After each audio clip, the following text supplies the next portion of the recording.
Que a graça e a paz do Senhor Jesus esteja com todos vocês. Amém?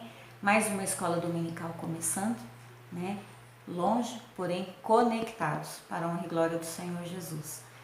Eu gostaria muito de convidar você para poder abrir a sua Bíblia em Jeremias 33, versículo 3. Jeremias capítulo 33, versículo 3, em que a palavra do Senhor nos diz assim: Invocai-me e te responderei, anunciar-te-ei coisas grandes e ocultas que não sabes. Glória a Deus. Invocar-me e te responderei. Com essa coisa de estarmos presos, né, em casa, eu sei que nós temos passado por muitas situações difíceis, né? E nós invocamos ao Senhor Jesus e Ele tem prazer em responder a cada um de nós. Essa semana eu tenho certeza que alguns irmãos passaram por algumas provações, com dificuldades, provações com saúde principalmente. E eu tenho um testemunho para dar em relação a isso. Tive uma situação difícil aqui na minha casa com saúde, em relação à saúde. E eu entrei dentro do meu quarto e tomei das palavras do Senhor Jesus, das suas promessas, e invoquei o nome do Senhor Jesus. E Ele me respondeu. E me anunciou coisas grandes, como diz a palavra dEle. Coisas ocultas que eu não sabia. Coisas que não passavam pela minha cabeça. Ele revelou a mim. Mas por que isso aconteceu? Porque eu busquei. A palavra diz também no Senhor, nos Salmos: esperei confiantemente no Senhor, e Ele se inclinou para mim quando clamei por socorro. O Senhor Deus, Ele tem prazer em responder às nossas orações. Ele tem prazer em estar com seus filhos. O Senhor, Ele sonda e conhece os nossos corações, e Ele sabe o que passa dentro do nosso coração. Ele sabe o que passa dentro do seu coração. Então, neste momento, eu quero convidar você para colocar o seu coração e a sua vida no altar do Senhor Jesus. Ele tem satisfação em responder às suas orações, em ouvir o seu clamor, em ouvir a sua voz. Então, eu quero convidar você para fazer isso agora, nessa manhã. Vamos orar? Feche os seus olhos.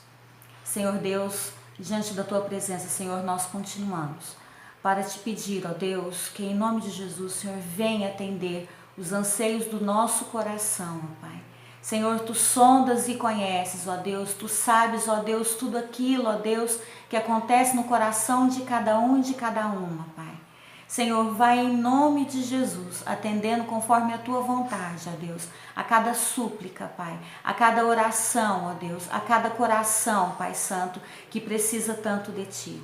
Senhor, nesta manhã, ó Pai, nós te pedimos que Tu venhas falar conosco, ó Deus, de uma forma, ó Deus, incrível, ó Pai, e que nós possamos, ó Deus, gravar em nossos corações aquilo que o Senhor quer nos ensinar. Em o nome de Jesus é o que nós te pedimos e te agradecemos com o perdão dos nossos pecados. Amém. Amém, glória a Deus. Amados, hoje nós vamos estudar a lição de número 14. O Maxwell estará trazendo a palavra para nós. E essa lição, ela vai dar continuidade na lição da semana passada, né? Vamos falar sobre Jeremias, sincera resistência.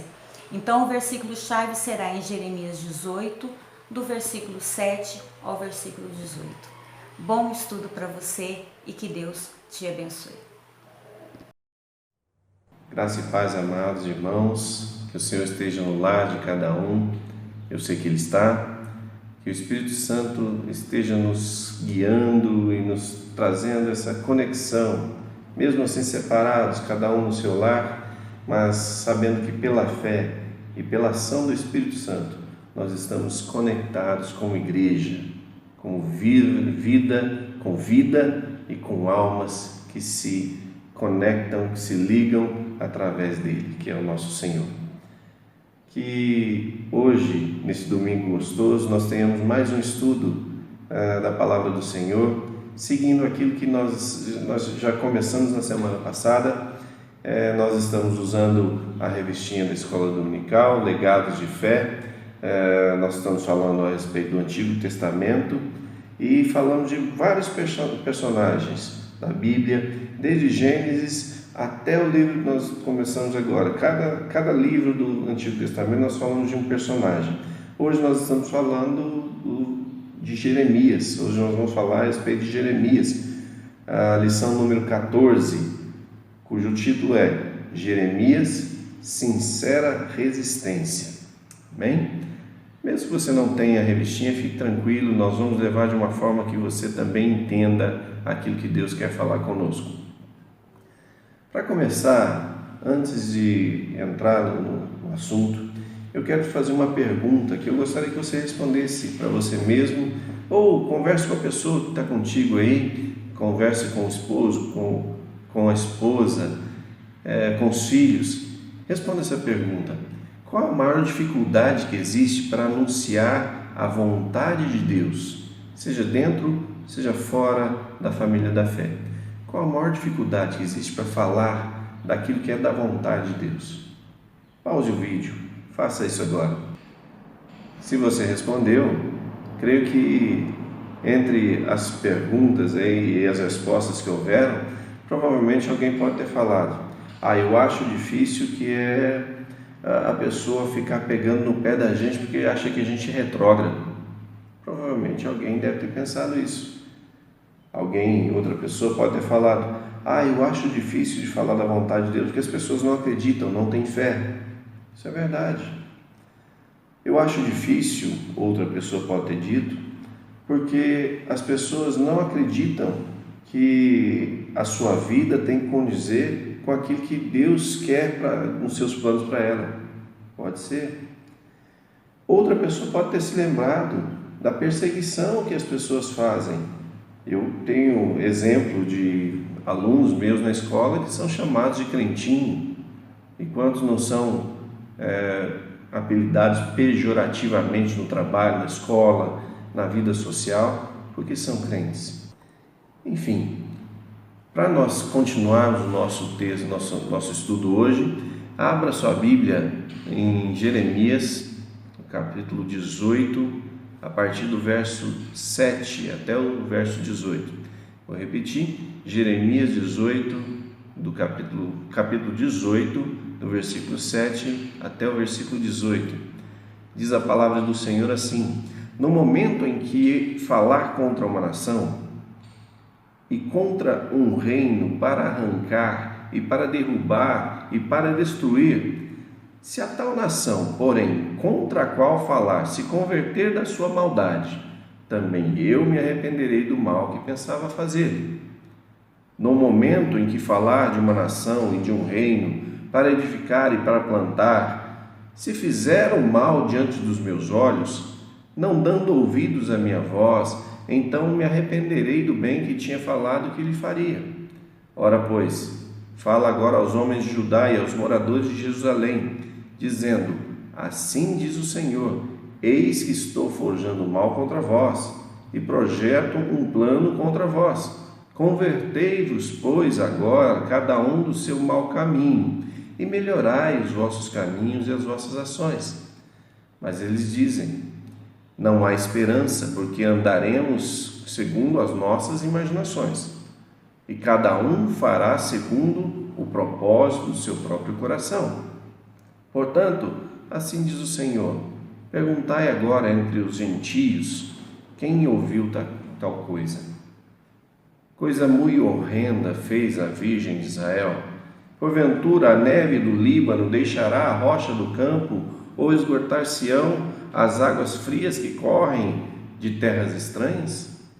Contudo, o meu povo se tem esquecido de mim, queimado incenso à vaidade, que os fez tropeçar nos seus caminhos e nas veredas antigas, para que andasse por veredas afastadas não aplainadas, para fazerem da sua própria terra objeto de espanto e de perpétuos assobios.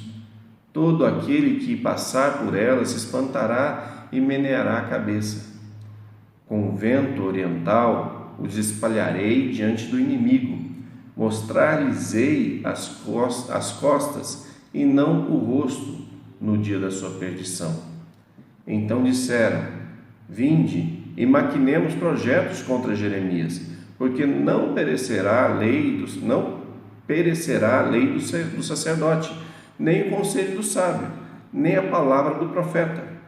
Vinde e firamo-lo com a língua, e não atendamos a nenhuma de suas palavras.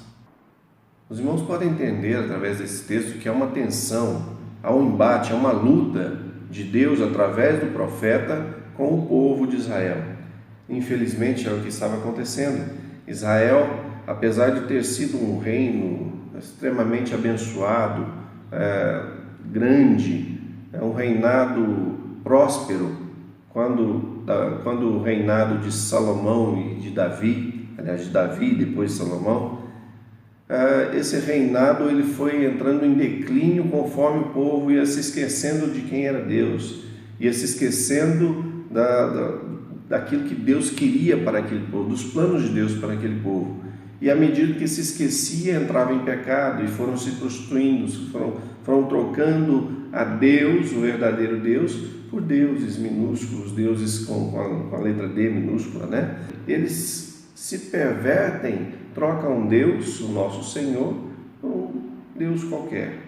E aí eles saem do plano, do projeto de Deus. E Jeremias, ele tem o seu ministério exatamente nesse momento, no momento de declínio do reinado de Jerusalém, de Israel, na verdade, onde aquele reinado próspero, ele deixa de ter essa característica de prosperidade e começa a entrar em declínio.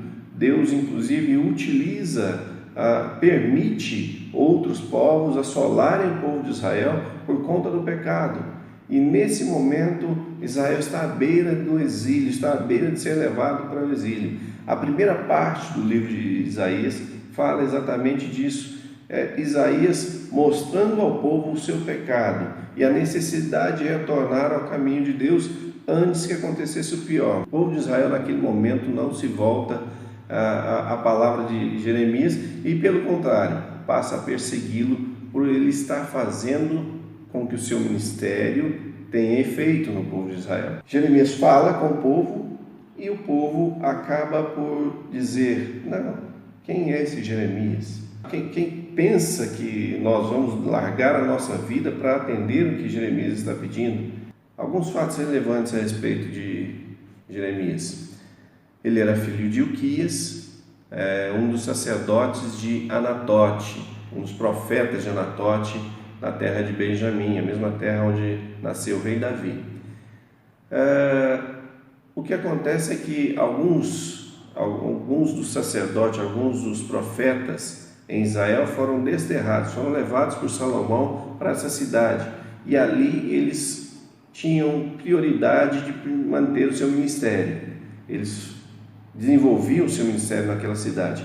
Portanto, nós podemos entender que provavelmente a cidade natal de Jeremias, a cidade de Anatote, é uma cidade de profetas, uma cidade que tinha um reduto de pessoas ligadas ao ministério profético. Ele foi escolhido desde o ventre para ser um sacerdote, para ser um profeta. Ele começou o seu ministério no templo do rei Josias, em Judá, e atuou por mais de 40 anos. É o que eu disse antes, ele começou o seu ministério no reinado de Josias, e passou 40 anos ministrando, praticamente toda a sua vida, enquanto adulto, enquanto possibilidade de exercer o ministério, ele passou fazendo as suas profecias, fazendo o seu ministério, e nesse tempo houve o declínio do reinado de Israel. O povo de Israel, que tinha sido próspero, ele passa por conta do pecado a um declínio político, um declínio do seu governo, e é o que está acontecendo agora. Seu nome pode significar duas coisas. Primeiro, Javé estabelece. Jeremias não se sentia capaz, ele tentou até se esquivar do fato de ser um sacerdote, de ser um profeta, na verdade. Ele quis não ser porque se sentia incapaz, mas Deus assim estabeleceu, Deus determinou: Jeremias, você foi chamado desde o ventre, você irá fazer a obra do Senhor. Por mais que Jeremias não quisesse, em determinado momento, ele mesmo diz: quando a palavra do Senhor vem à minha boca, é como se fosse fogo que arde na minha boca. Se eu não falo, aquilo entra dentro em mim, consome os meus ossos, porque Deus determinou que Jeremias seria um sacerdote, seria um profeta. Outro significado para o nome de Jeremias é: o Senhor exalta. Deus encorajou ele com a promessa que seria de ficar ao lado de Jeremias, de ser Jeremias uma cidade fortificada, como se fosse uma cidade fortificada, por conta da palavra do Senhor. Em determinado momento, o próprio Deus diz para Jeremias: eles pelejarão contra ti, mas não prevalecerão, porque eu sou contigo, diz o Senhor teu Deus, para te livrar. O próprio Deus dá uma promessa de exaltação para Jeremias. Ele não precisaria se preocupar com o que ia passar, porque o próprio Deus estava com ele. Outra coisa importante, o livro de Jeremias é o que mais se aproxima de falar da vida do próprio profeta. Mais que qualquer outro livro desse gênero, o livro de Jeremias ele dá muitos detalhes da vida, particularmente de Jeremias. Isso quer dizer que a vida e o ministério dele se confundiam, mais do que o que nós vimos na semana passada. Semana passada nós vimos que Isaías também tinha a vida e o ministério sendo confundidos. Era quase que como se fosse a mesma coisa. Jeremias ainda é mais, e a gente prova isso a partir do momento que nós entendemos que Deus não permitiu que ele constituísse família. Ele não tinha mulher e filhos. Pior ainda, Jeremias ele não podia ir a casamentos e a funerais. Veja que interessante é isso. Quem não vai a casamentos, não participa de festas, não tem contato social no momento de alegria, mas também não tem aquele contato social quando acontece a tristeza, onde as famílias se unem. Você sabe disso, quando alguém falece na família, quando alguém morre na família, todos vêm de outras cidades e se consolam entre si ao momento de união da família naquela tragédia. Jeremias não podia passar por isso. Ele estava, por conta do seu ministério, por conta do que Deus colocou para que fosse a vida de Jeremias, Deus fez com que Jeremias, de certa forma, ficasse isolado, socialmente isolado. Ele sofreu muito por causa do ministério, sofreu perseguições.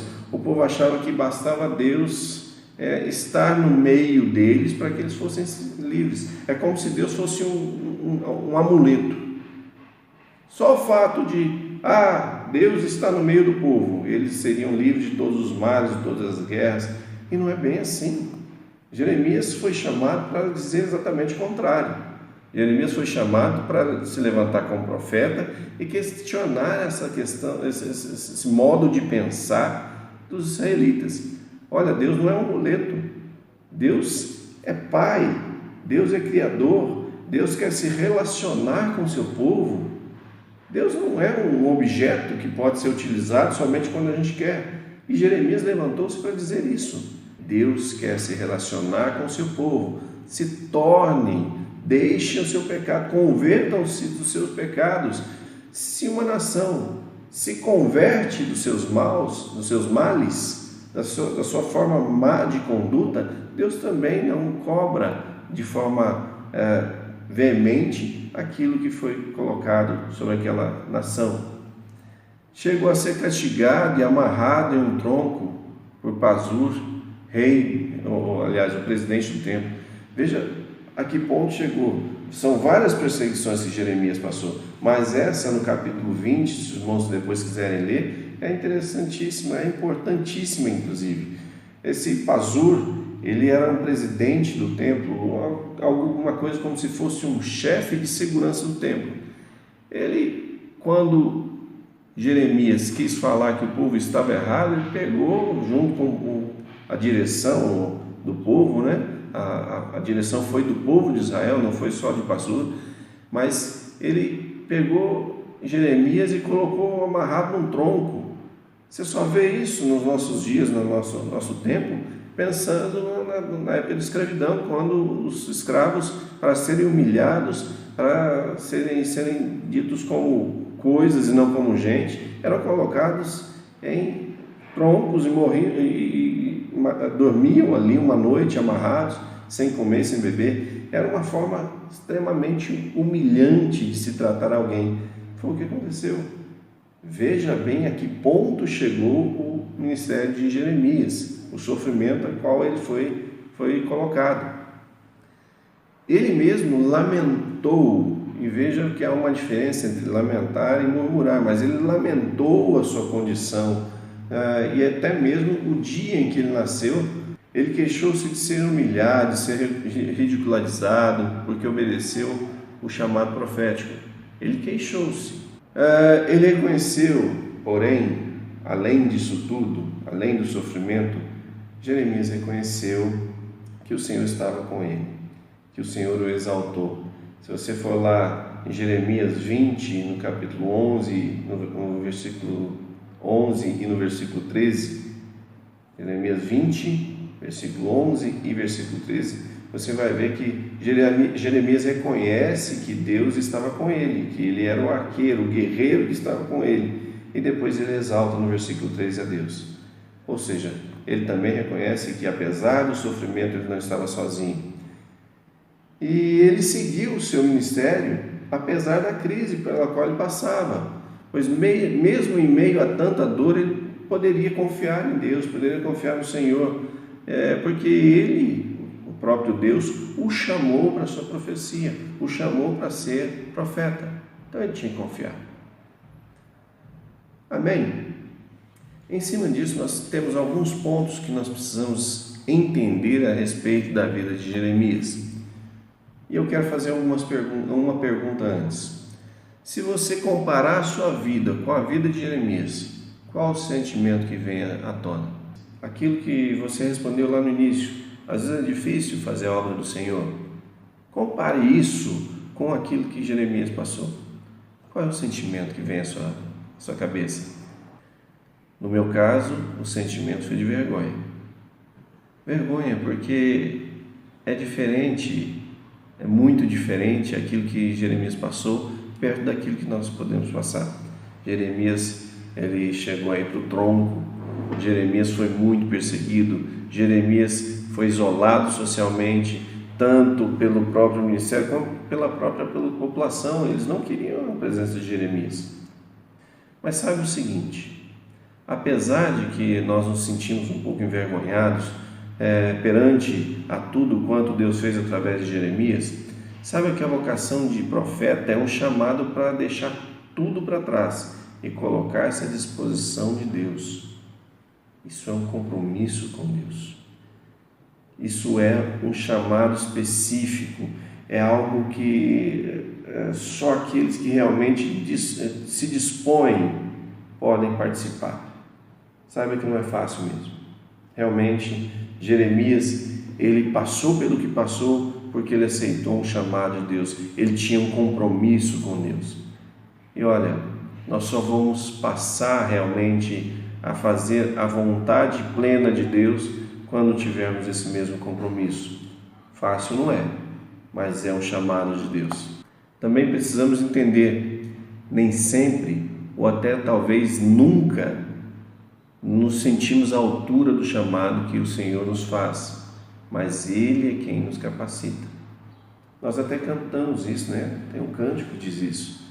Deus não chama os capazes, Ele capacita aqueles que respondem ao seu chamado. É assim que funciona. Deus, Ele nos dá a sua capacitação. Às vezes a gente acha que não é capaz. Realmente nós não somos capazes. A obra do Senhor, ela é muito grande, ela é esplendorosa, a ponto de que foi preciso que o próprio Filho de Deus deixasse toda a sua glória e morresse no nosso lugar. Foi isso que Jesus fez. Mas é através do sangue derramado por Jesus é que veio a possibilidade dita pelo próprio Jesus que nós pudéssemos fazer ainda mais do que aquilo que Ele próprio fez. Olha que lindo isso! Aqueles que têm um compromisso com Deus têm a possibilidade de fazer obras ainda maiores do que aquelas que o próprio Jesus fez. É esse o nível de compromisso que nós devemos ter com Deus. Nem sempre nos achamos capacitados, mas Deus nos capacita através do Espírito Santo. A segunda coisa que a gente precisa entender é que o cumprimento do chamado tem um preço, e isso é inegável. Fazer parte dos planos de Deus, fazer parte daquilo que Deus quer fazer, exige de nós a mudança de vivência, a mudança de comportamento, uma conversão. Nós não podemos ser as mesmas pessoas à medida que Deus nos chama a fazer aquilo que a sua obra permite fazer. Nós não podemos ser os mesmos. Veja bem, se você é envolto por coisas que são de fato coisas que denigrem a imagem do ser humano, são coisas que as pessoas olham e veem, isso está errado. Imagine se você se colocando no meio disso tudo, tente fazer a obra de Deus. Ninguém vai te ouvir, ninguém vai poder ouvir a palavra de Deus que vem através de você. É a mesma coisa com Jeremias. Jeremias, ele foi realmente separado para o ministério, ele foi separado para a profecia, porque as pessoas estavam chafurdando-se no pecado. Ele não podia ser tal qual aquelas pessoas, senão o seu ministério, a sua profecia não teria valor algum. E olha que mesmo assim não teve. Mesma coisa que somos nós. Nós não podemos ter a mesma vida que tínhamos antes para fazermos a obra de Deus. Há um preço, é inegável que há um preço. Porém, é inegável também que Deus nos dá a sua força para que nós possamos cumprir o seu ministério. Nós não precisamos ficar preocupados se isso vai ser fácil, se vai ser difícil. Nós temos que nos colocar na presença de Deus que nos suporta, que nos coloca na sua mão para que possamos fazer o que é da vontade dEle. Diz a palavra do Senhor em 2 Coríntios 12, 9: o meu poder se aperfeiçoa na fraqueza. Veja que bom isso, meu irmão. Quando você se sente fraco, Deus, o poder dele se aperfeiçoa em você. E também nós temos que entender uma coisa magnífica que está em Mateus 28, de 16 a 20. O próprio Jesus disse lá que estaria conosco até a consumação dos séculos. Veja quanto isso é bom. Enquanto somos fracos, Deus está conosco, o próprio Jesus e o consolo do Espírito Santo estão conosco, e isso até a consumação dos séculos. Outra coisa que a gente precisa entender: o cansaço vem no exercício do ministério, e às vezes ele dói. Nós sentimos a perseguição e a afronta desse cansaço, sentimos o quanto é pesado estarmos na obra do Senhor, fazendo aquilo que é da vontade do Senhor, mas desistir não é um caminho, nem tampouco negar os nossos sentimentos. Não adianta você simplesmente desistir de ser alguém usado por Deus. Simplesmente você vai deixar de cumprir aquilo que é o plano de Deus para a sua vida. Como é que alguém deixa os planos de Deus pelos seus próprios planos? Como aquele caso do menino que o tio dele disse: olha, pega aquelas balinhas ali para você. Ele falou: tio, eu quero que o senhor pegue para mim, porque a sua mão é maior. É a mesma coisa. É melhor que os planos de Deus se completem nas nossas vidas. Como é que nós vamos trocar os planos dele pelos nossos? Não quer dizer que isso vai ser fácil. Melhor mas fácil não. Isso dói, às vezes dói quando as pessoas falam daquela forma. Esses crentes são loucos, esses crentes falam coisas que não são razoáveis. É como se houvesse uma perseguição. Isso dói no coração de quem ouve. A gente deve lamentar isso, sim. Jeremias lamentou. Jeremias, ele disse: olha, Dói isso no meu coração. Senhor, está doendo aqui dentro. Mas ele não desistiu. E também não murmurou. Veja a diferença entre murmurar e lamentar. Uma coisa é, olha, cheguei hoje do meu trabalho, quando o trabalhador diz, olha, cheguei hoje no meu trabalho, trabalhei muito, não ganhei muito, mas graças a Deus pelo que eu tenho aqui. Lamento por não ter mais, mas dou graças a Deus porque Ele me propiciou isso. Ele não está lamentando o que Deus lhe proporcionou, ele está lamentando o que o mundo permite, porque com certeza Deus quer mais para qualquer um, Deus quer o melhor para qualquer pessoa, mas infelizmente o sistema que existe nesse mundo não permite com que a bondade de Deus seja repleta na vida de qualquer pessoa, principalmente daqueles que amam a Deus. Porém, murmurar é assim, olha só, hoje eu só tenho isso, Deus não tem me abençoado, Deus não tem me dado melhor, que Deus é esse que me constrange a ter isso. Veja a diferença entre lamentar e murmurar. Não é permitido na vida cristã, não condiz com a vida cristã, a murmuração. O problema é nós não reconhecemos o quanto Deus está ao nosso lado, apesar do mundo.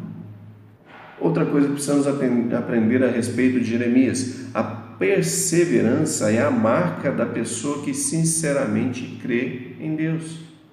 Se você realmente crê em Deus, meu irmão, por maiores que sejam as adversidades, pode ter certeza, seu olhar vai ser em Deus. Você não vai olhar para trás e olhar só as suas pegadas na areia. Nós vamos olhar para trás e vamos ver que as pegadas que estavam lá é porque Deus estava nos carregando. Eu tenho vivido isso muito com as minhas filhas e olhado para Deus e percebido que o quanto Deus tem sido misericordioso, apesar de mim, apesar do mundo. A conclusão que a gente tira então nesse estudo de hoje: nossa caminhada ministerial é marcada por adversidades e necessidades de superação, de injustiças e desafios. O ministério para o qual Deus nos chama não é fácil. Olha, há uma luta entre nós e o mundo espiritual maligno. Nós estamos de fato fazendo aquilo que a palavra nos diz, derrubando as portas do inferno para retirar pessoas de lá. Olha, não vai ser fácil, meu irmão. Olha, deixar sua própria vida, o seu próprio bem-estar para fazer aquilo que é melhor para a obra do Senhor, também não é fácil, mas necessário é, porque outros precisam também daquilo para o qual nós fomos abençoados, e a salvação é a melhor bênção absoluta que nós temos. Essa caminhada também confirma a nossa humanidade, revelando que isso não é um problema para Deus. Olha, à medida que nós estamos no ministério, nós percebemos que nós não temos capacidade para as coisas, nós precisamos realmente de Deus. Eu acho interessante, fazendo um paralelo aqui, aquela premissa do cientista, né? O cientista diz que quanto mais estuda, menos sabe. É assim que acontece na ciência. A mesma coisa. Quanto mais fazemos a obra do Senhor, mais entendemos que sem Ele, sem o poder dEle, nós não somos nada. Somos realmente incapazes, mas é o Senhor que nos capacita. Não precisamos ter medo de colocar nossos dilemas diante do Senhor. Está difícil. Fala, Senhor, está doendo, está difícil. Mas precisamos deixar que Ele nos fortaleça também. Olha, irmão, você precisa falar para o Senhor. Realmente, Senhor, está difícil, está doendo aqui. Mas deixa Deus tratar o seu coração. Deixa Deus falar contigo. Nós necessitamos manter o nosso foco no poder de Deus, de nos sustentar e de fazer superar as nossas crises, os nossos obstáculos, para cumprir firmemente e fielmente o chamado. Devemos deixar com que Deus nos cubra assim, nos faça ter apoio dEle para cumprir o seu chamado. Para finalizar, eu gostaria de conversar com você, meu irmão. O que tem afrontado o teu chamado? Quero trazer de novo a memória. Mas faça assim como o profeta disse lá. Eu quero trazer à memória aquilo que me dá esperança. Saiba que tem algumas coisas que afrontam o teu ministério, algumas coisas que afrontam o teu chamado, algumas coisas que querem te impedir de fazer com que Deus use a sua vida para chegar à vida de outras pessoas. Mas saiba de uma coisa, Deus quer trazer à tua memória não a afronta, mas sim o poder dele sobre essas afrontas. Outra pergunta: como evitar o esgotamento, a depressão, ou mesmo a revolta diante dos desafios da missão? Como fazer isso? E sei que Deus está falando contigo aí. Há uma série de versículos, listinha que você pode ler, mas eu incentivo cada um a dar uma passada pelo livro de Isaías, de Jeremias. Muitos dizem que ele é um profeta chorão, mas eu digo, Deus usou a vida dele para nos ensinar como é de fato cumprir a missão de Deus. Veja isso, aproveite esse tempo em que você está em casa, junte a sua família e vamos juntos aprender a respeito dele. Que Deus abençoe e que a vida do Senhor se faça presente na sua vida em todos os seus dias. Graça e paz, Deus abençoe.